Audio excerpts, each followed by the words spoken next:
Hi everyone, how are you doing there? I hope everything is always doing well for you.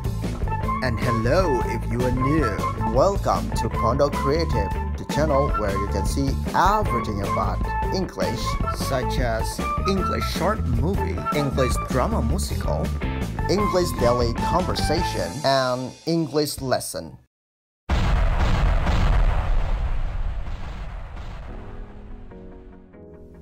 In today's video, I'm going to be talking about my experience with my friends from Spain going to beautiful waterfalls in Snaro village, Lombok Island.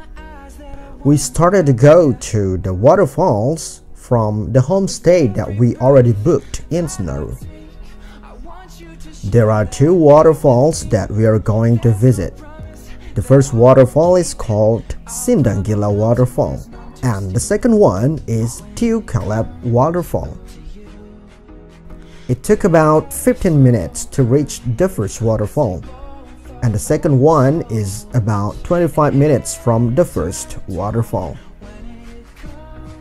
We had much fun along the trip. We took some pictures and videos for sure.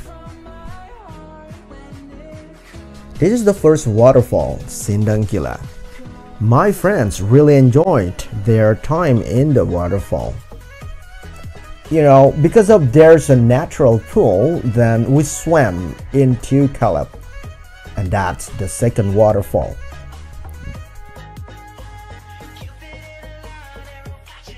The trip ran well and everyone was really happy. Thanks for watching. Mr. Dika here. Be like Kondo Creative. Peace.